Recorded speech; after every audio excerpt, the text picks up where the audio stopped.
Hello, I hope all is progressing well. Welcome to I Don't Know, We Can Talk About It, where we discuss myriads of topics civilly, reasonably, and responsibly. My name is Kevin Dufresne. Our first topic is about English learning in an educational environment. I feel as though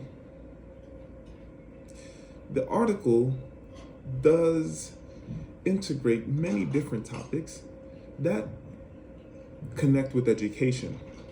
I want to address English learning,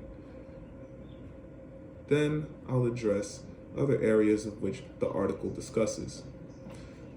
English learning in an educational atmosphere is extremely important to boosting literacy, to ensuring individuals have better reading comprehension.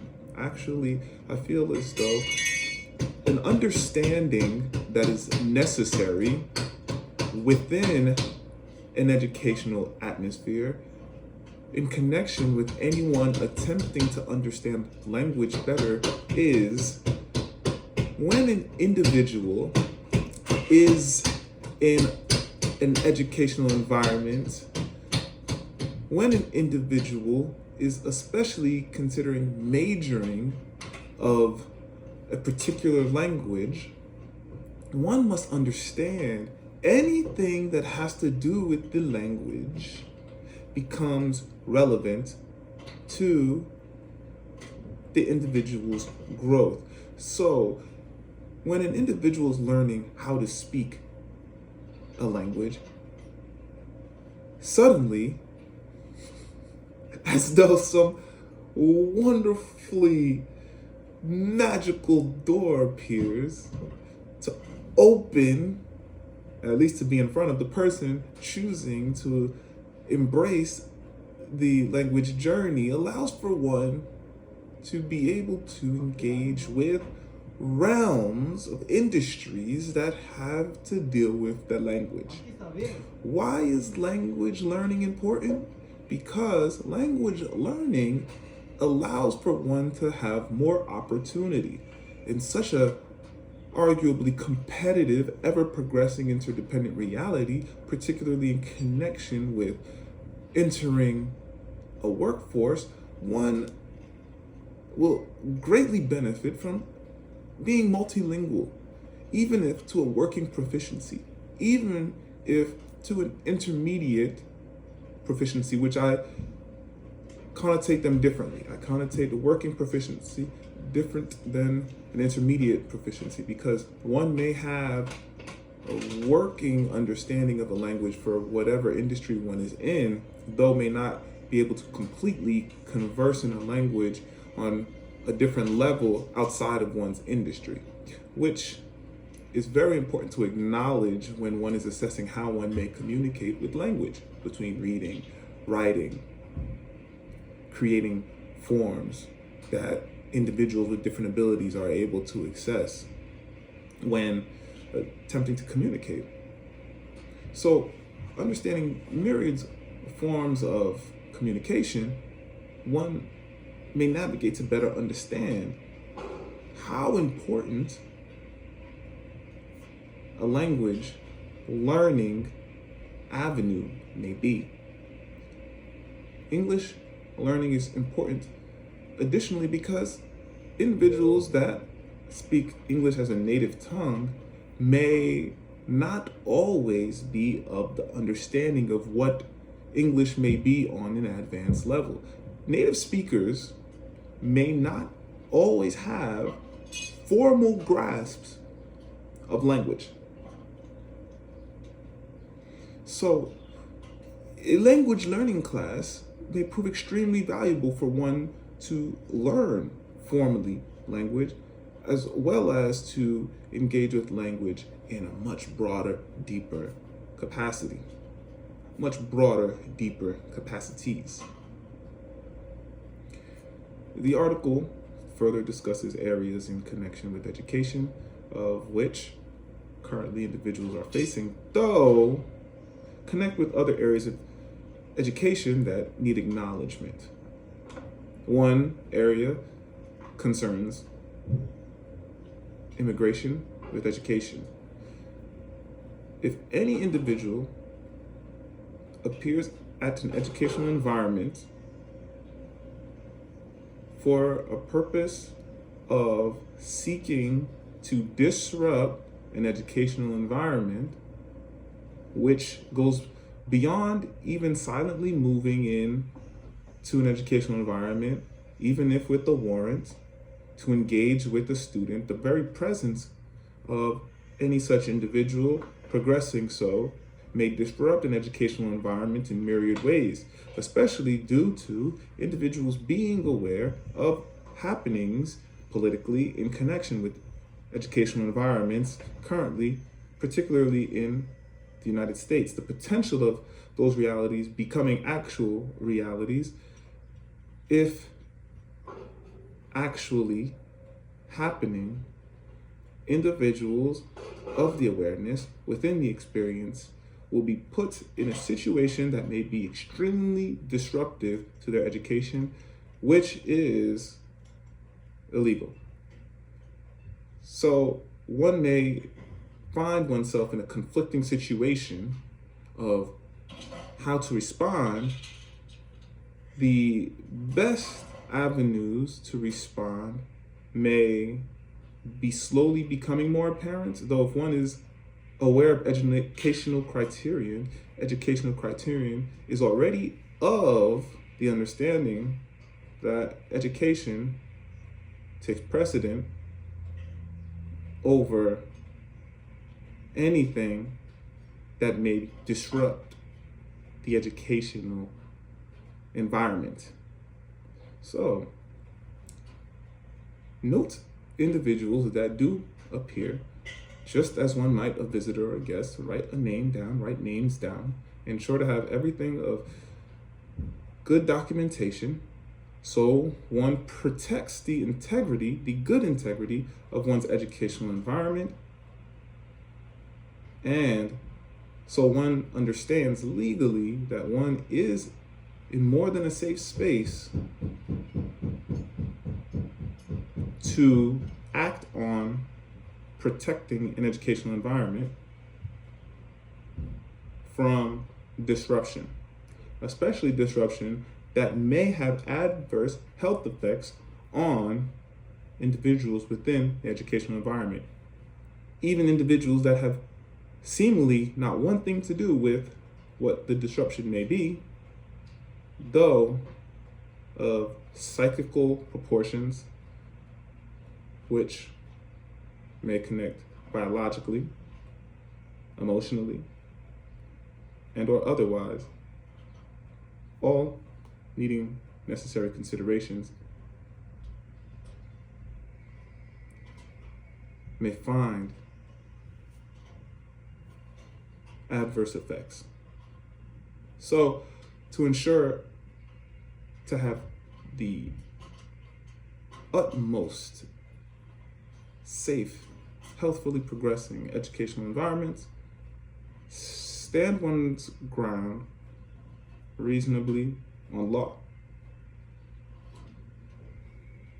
Protect the educational environment. Next, immigration, immigrants as students.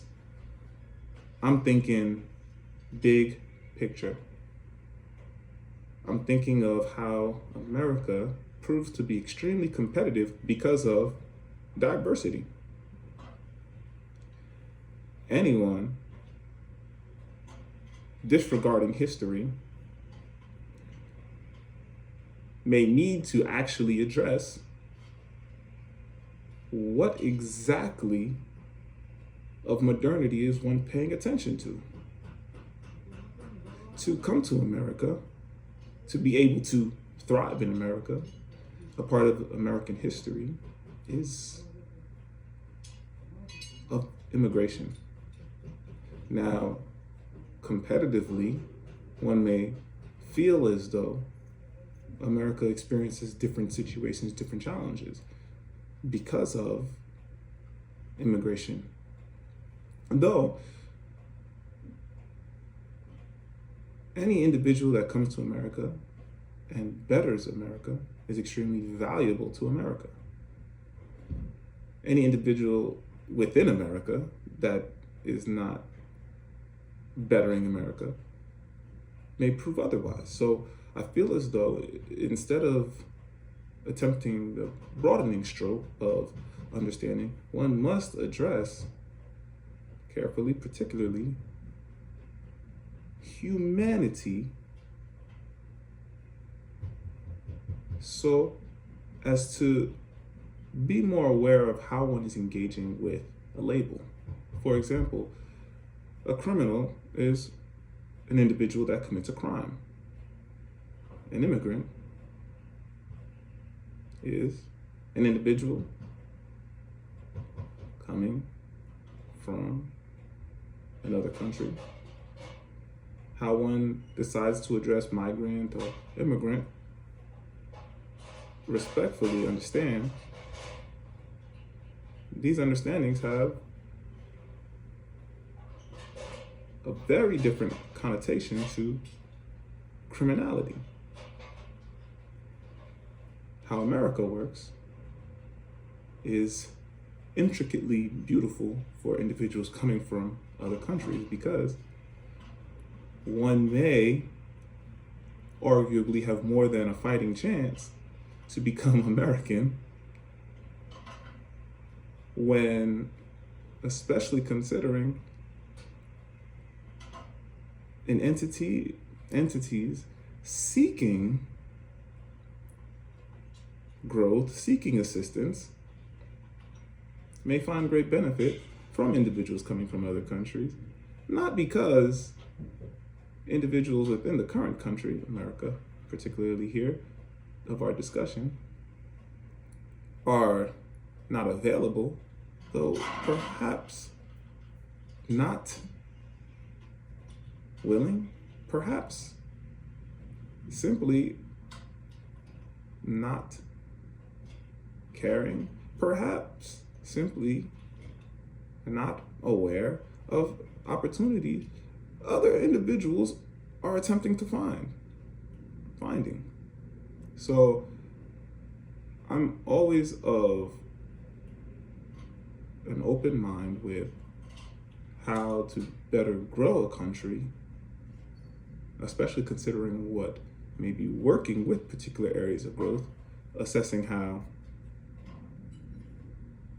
one may question how many individuals are truly native of America.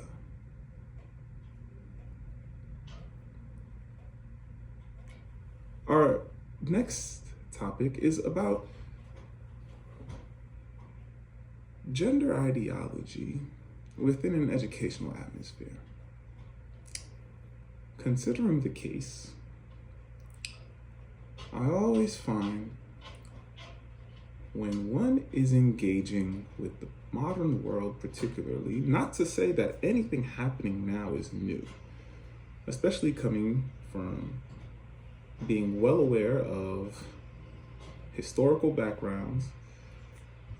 I have my master's in English, and engaging with such text, such context, comes about through my experience, through my journey toward completing my master's degree in academia. A lot of what's happening now is already present then, except media representation is quite different. So now individuals may find certain happenings more present, more immediately available because of the internet, because of how one engages with the internet, because of how one engages with one's cell phone, because of how one engages with different communities, because of how one is learning, because of how one chooses to learn. So when a case arises, when a school seems to know more about an individual, a student, a child, than one's own family seems to, then I find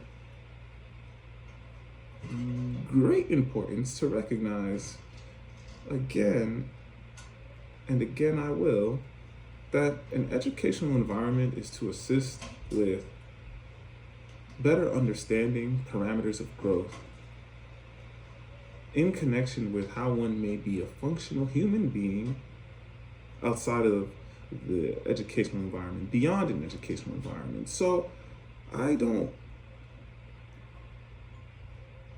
think individuals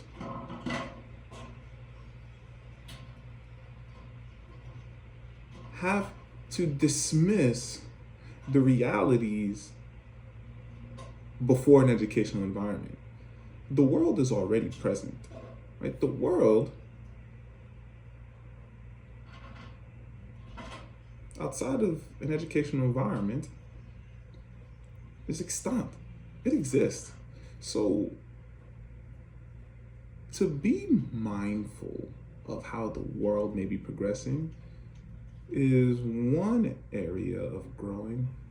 To be doing so with one's family in conversation is quite important. One is not engaging with having a family, then creating robots to go to work, to go to school.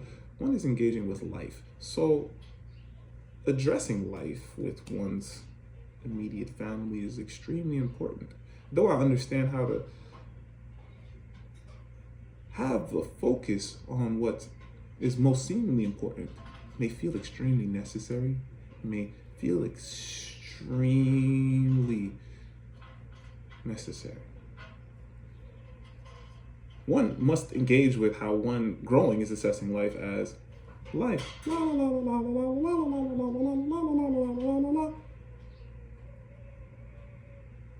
And help with understanding the music of life.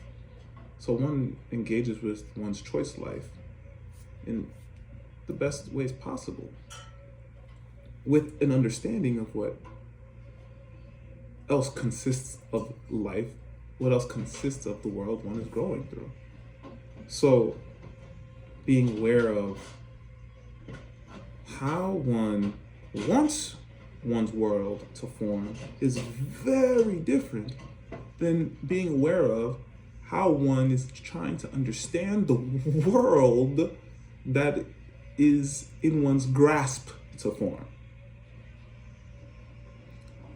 I think families taking the reins of sexual education is very important.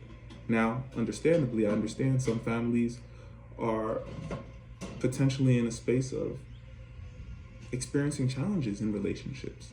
So these types of conversations bring about a completely different realm of reality that even the children are like, well, now I have something else to try to better understand because my family is going through this and we now know about it, especially because of, hey, what I'm going through, which I think addresses the reality of relationships. Figure out the relationship, figure out yourself in the relationship, figure out yourself before the relationship to understand really what's happening here so that you're here, meaning you're present, your reality will be less troublesome. It will be actually easier because of being so aware of each other and so aware of how each individual feels and tries to understand what may be happening in the world in connection with one's mind, how one's body feels. And of course, the children are looking at the family to answer these questions. There are very different families. Everyone is different. And it's interesting to find the reality is that the children that are well aware through family may greatly benefit in growing more aware safely because of being able to have these conversations, because of not having these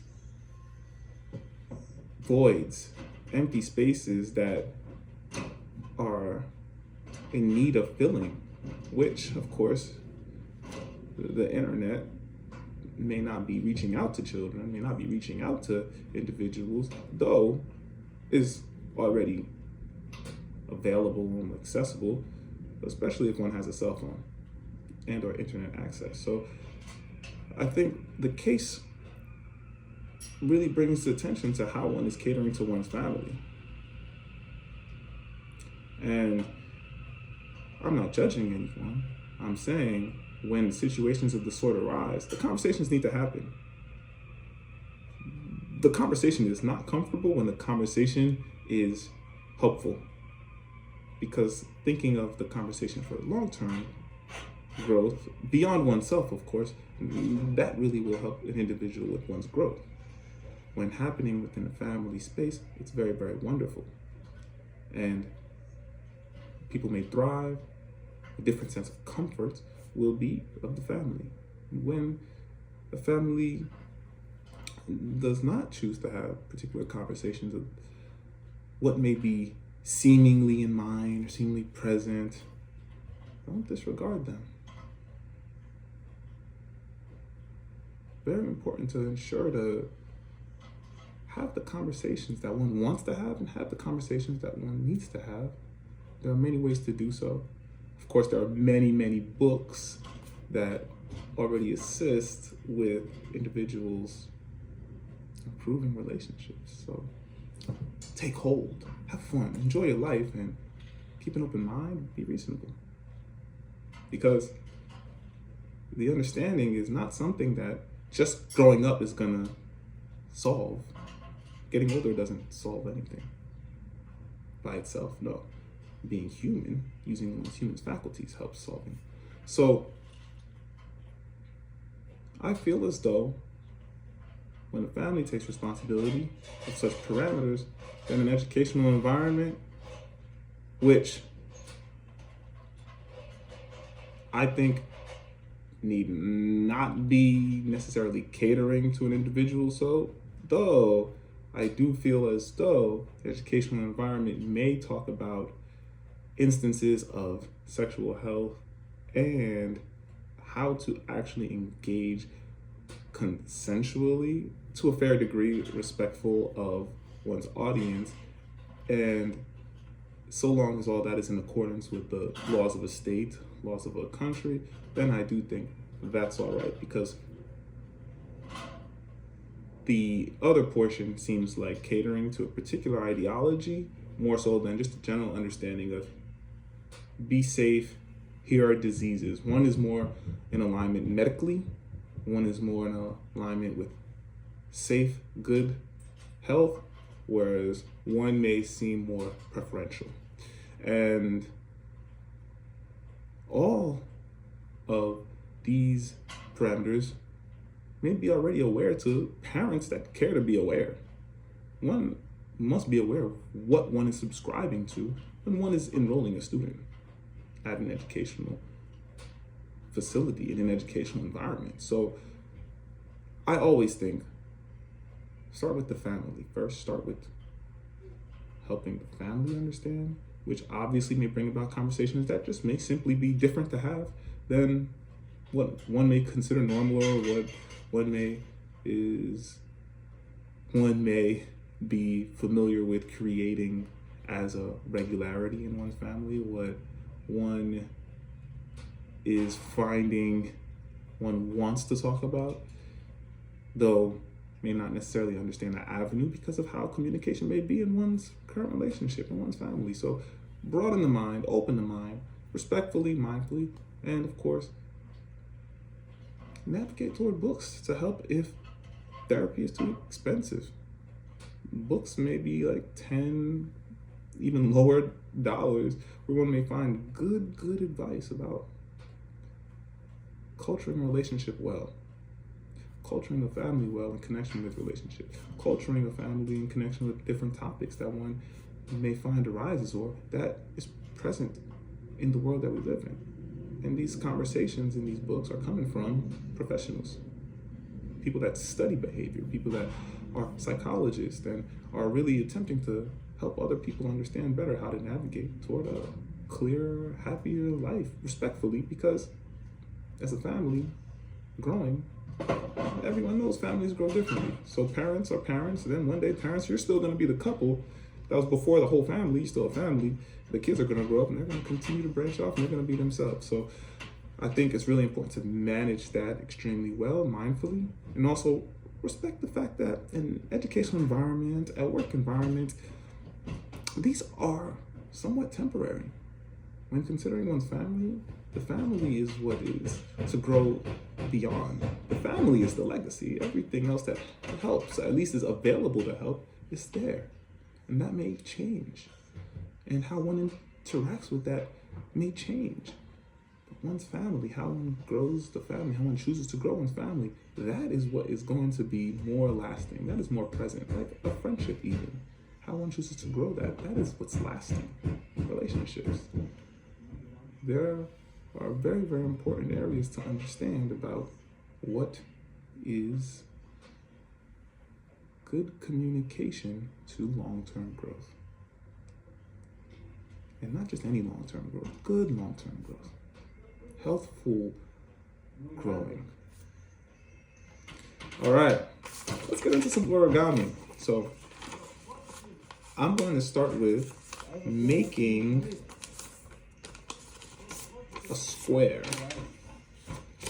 Okay, and I have a rectangular paper, so if you're unfamiliar, you just take the fold here, and you just bring it across the body, have that lower flap, it's like a rectangle, you just rip it. So we already have our first fold. If you're starting here, the first fold here is just a half fold. Then we'll open it up, and we're gonna bring in our next fold. 1 second as I fix this camera. Okay, so let's start from the beginning somewhat here. So you can see we have the fold in half. Next, once we have our half fold, and I make mine from a rectangle, hence this extra piece here, we'll just fold in a wing, and then we'll fold in another wing. Kind of like going toward making an airplane, though we're not making an airplane. So we have the folds here. Next thing what we're gonna do is on the inside portion, where the flaps are showing, we're gonna fold in that point down. So once we fold this point down here, we're gonna fold it up just a little bit beyond here. So as you can see, we'll stay in alignment with the line, but we'll have a fold here. Okay, next we're gonna fold in this part, this flap here. We're just gonna fold it up just to match the edge here as much as possible. Okay, after this port, we're just gonna flip this around here and we're gonna fold up. Okay, the next part here, as you see this fold happening, is gonna be pretty simple. We're gonna take this area here, this flap here, we're just gonna bring it up. So the important thing is to note this flap here.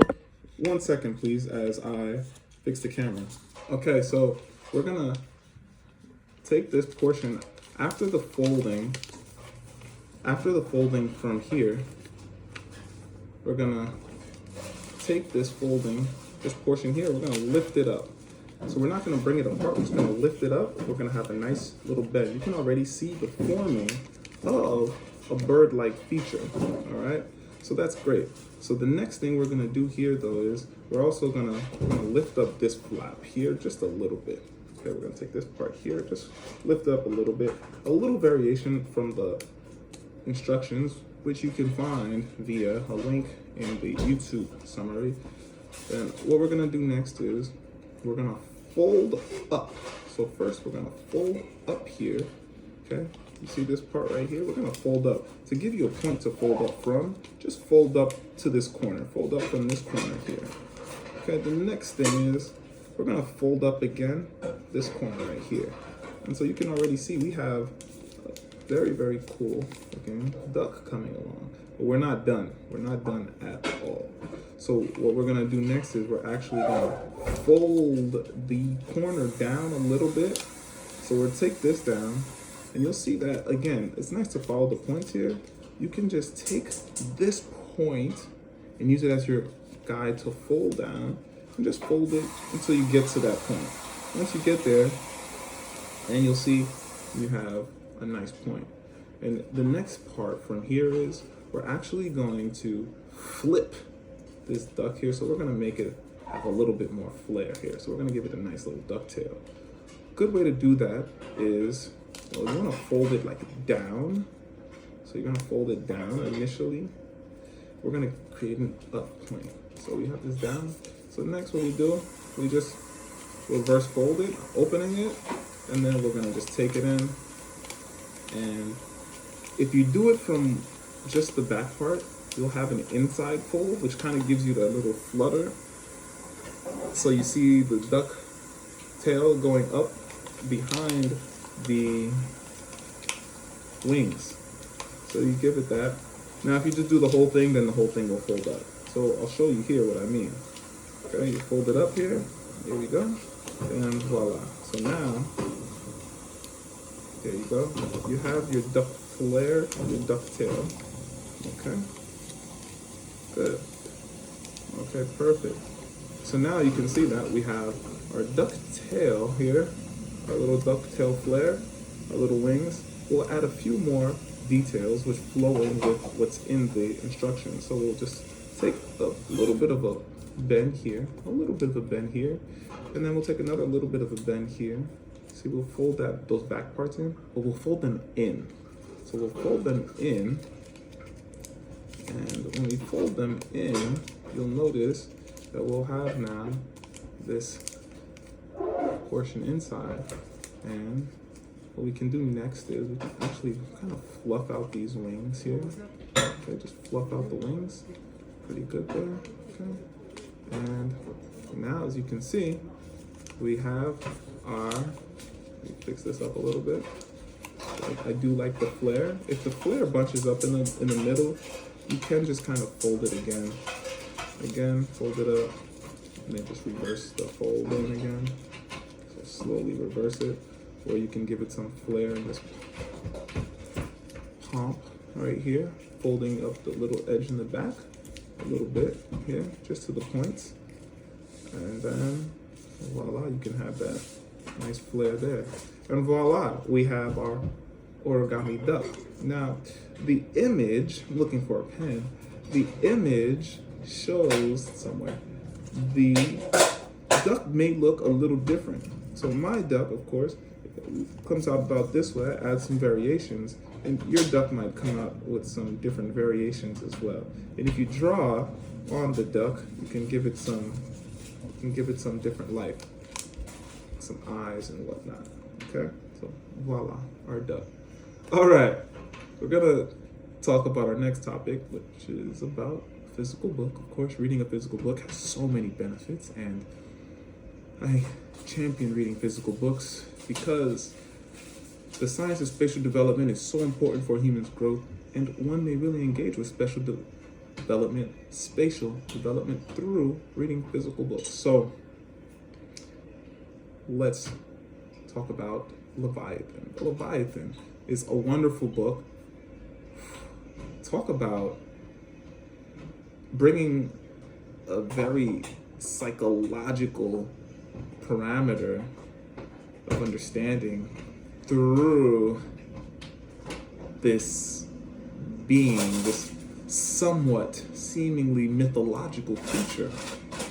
Everyone's trying to find this Leviathan, trying to understand this Leviathan, not completely aware of the Leviathan, though the way the text connects with the actual characters in the story is quite fascinating, actually.